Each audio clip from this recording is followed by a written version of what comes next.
As Harvard graduates, you will be asked to go into the world and do the most you can do. I am here to ask you to do the least.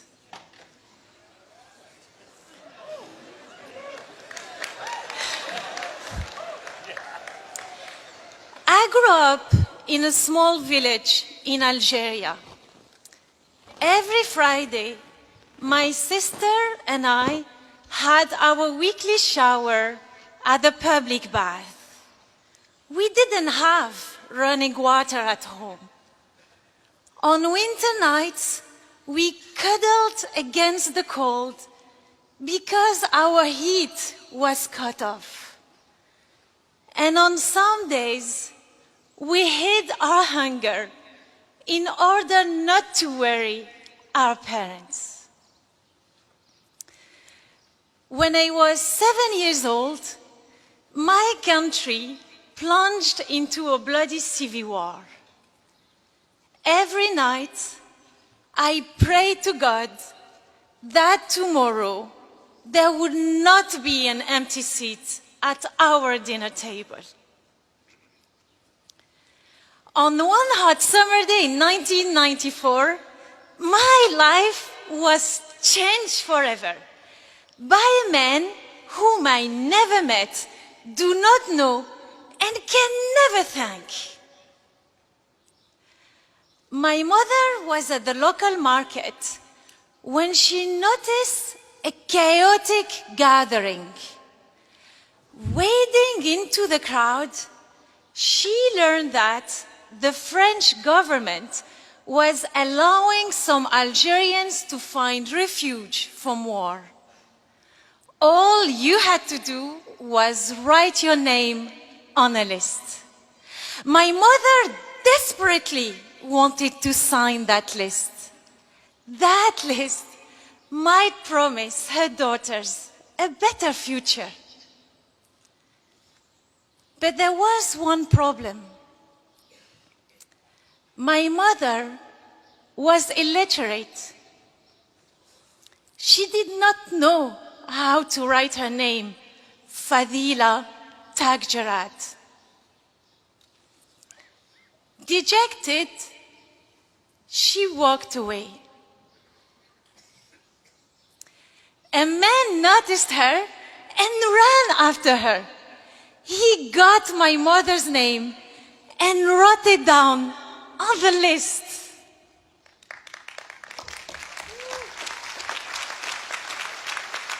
A few months later, my family was fortunate to immigrate to France. I was sad to leave my beloved homeland, caring neighbors, childhood friends, and extended family. But I knew that bright opportunities awaited me. Had I stayed in my village, assuming I was spared from bullets or bombs, my life would have been very different. I would not have become the first woman in my family to graduate from college, to work and live abroad. I would not have had the chance to call Harvard my home this past year. As we are graduating today, I still find myself asking, why did this wonderful man run after my mother? A simple gesture of writing a stranger's name on a page offered an entire family hope for a better life. He will probably never know the difference he made. But from the small seeds of his goodness have grown fruits of prosperity for my family, myself, and everyone whom we touch. I now have the ability to shape my world.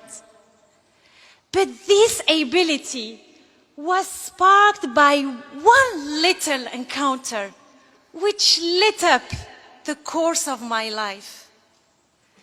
So that is the real power. The power of little things. The least you can do can bring true change. Perhaps you have been blessed in your lives with small gifts that made big changes. Maybe it was a teacher who instilled in you her love of a certain subject, or a kind stranger who helped you with directions when you were lost. At Harvard, I see it every day in the smiles of the cafeteria staff who keep me so well caffeinated. And in ad hoc babysitting circles, small things, such small things. But from these small things grow inspired people, lasting friendships, and stronger communities. When one person thanks another, the second person often replies, "Oh, it's the least I can do." Because often, the least you can do can be more than enough. You don't need to move mountains. Maybe it's a matter of translating documents for a family at the immigration office, or offering a car ride to a pregnant lady. You never know how these small gestures can affect people's lives. But I can tell you, they do.